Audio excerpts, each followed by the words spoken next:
Muitas pessoas se perguntam sobre o que aconteceu com a Virgem Maria após a Assunção de Cristo. Alguns dizem que ela morreu e está esperando pela ressurreição. Outros defendem que ela foi assunta aos céus de corpo e alma. Vejamos os fatos históricos. Quando se aproximava o fim da vida terrestre de Maria, houve uma grande agitação na igreja. Maria soube de antemão que estava para deixar este mundo. Os apóstolos também foram previamente avisados, de modo que se reuniram em Jerusalém. Quando lá chegaram, Maria já tinha morrido. Abriram o seu sepulcro, que encontraram vazio. Cristo viera buscar a alma de sua Mãe Santíssima. Segundo essa pintura, que é uma arte bizantina, está representada sob a forma de uma criança enfaixada. A seguir, o corpo da Santa Mãe de Jesus é gloriosamente ressuscitado e também foi assumido e levado a reunir-se a respectiva alma no céu. Maria é dita pelo anjo Gabriel cheia de graça. Quanto à glorificação em corpo e alma, alguns escritos foram fortalecendo a convicção dos cristãos de que Maria fora glorificada em corpo e alma logo depois da sua morte. A partir do século XI, é comum professar a assunção gloriosa de Maria. Os teólogos procuram as bases bíblicas para fundamentar tal crença. Eis o que apontam. Primeiro, Maria é dita pelo anjo Gabriel cheia de graça. Esse é quase o nome próprio da Virgem. O anjo não a chama Maria, como nós vemos em Lucas, capítulo 1, versículo 28. Isso quer dizer que Maria nunca esteve sujeita ao império do pecado. Em consequência, não podia ficar sob o domínio da morte, que entrou no mundo através do pecado, como vemos em Romanos, capítulo 5, versículo 12.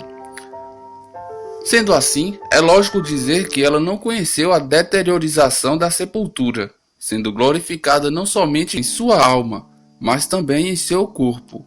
Como se vê, nem a tradição nem os teólogos recusam a hipótese de Maria ter morrido.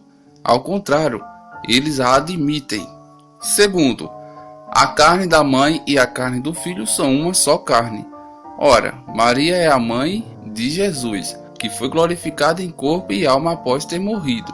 Consequentemente, deve ter tocado a Maria a mesma sorte gloriosa que tocou seu divino Filho. Através dos séculos, a crença na assunção corporal de Maria tornou-se tão comum aos cristãos que muitas pessoas utilizam o nome de Maria da Glória. Terceiro, na primeira metade do século XX, os fiéis católicos, tendo à frente seus bispos, pediram à Santa Sé a definição do dogma da Assunção de Maria. O Papa Pio XII mandou estudar o assunto e resolveu proclamar o dogma em 1º de novembro de 1950.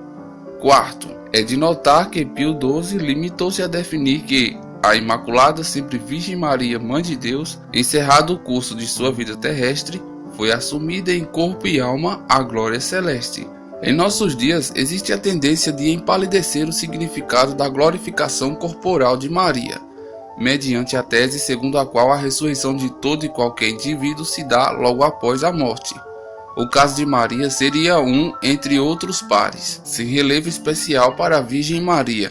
Na verdade, porém, corpo e alma distinguem-se no homem, como se distinguem entre si a matéria e espírito. O corpo está sujeito à dissolução no sepulcro, ao passo que a alma, sendo espiritual, é por si mesma dotada de imortalidade.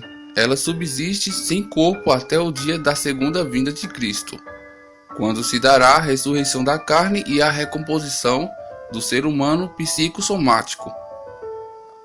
A fim de evitar a propagação de falsas concepções, a Congregação para a Doutrina da Fé emitiu uma Constituição em 17 de maio de 1979 em que declara: a Igreja, em conformidade com a Sagrada Escritura, espera a gloriosa manifestação do nosso Senhor Jesus Cristo, que ela considera como distinta e diferida em relação àquela condição própria do homem, imediatamente após a morte. A Igreja, ao expor a sua doutrina sobre a sorte do homem após a morte, exclui qualquer explicação que tire o sentido à Assunção de Nossa Senhora naquilo que ela tem de único, ou seja, o fato de ser a glorificação corporal da Virgem Santíssima uma antecipação da glorificação que está destinada a todos os outros eleitos. Os fundamentos bíblicos para a ressurreição de todos os homens no fim dos tempos são os seguintes. Em João capítulo 6, versículo 44, nós vemos: Eu o ressuscitarei no último dia, diz o Senhor. Em 1 Coríntios capítulo 15, versículo 22, nós temos: Como em Adão todos morrem, assim em Cristo todos serão vivificados, cada qual, porém, na sua própria categoria, como primícias, Cristo, depois os que pertencem a Cristo, por ocasião de sua vinda, parúcia.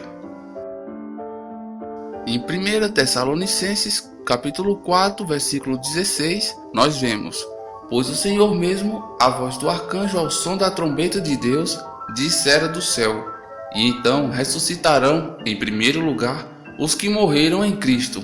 Depois, nós, os vivos, que ainda estivermos em vida, seremos arrebatados, junto com eles, sobre as nuvens, ao encontro do Senhor nos ares. Eis o que podemos dizer à guisa de aprofundamento da prerrogativa mariana da assunção corporal. Em suma, ela decorre da maternidade divina, que é o privilégio básico de Maria Santíssima. Com efeito, porque devia ser mãe de Deus feito homem, Maria foi preservada de todo o pecado, até mesmo do pecado original, por aplicação antecipada dos méritos de Cristo.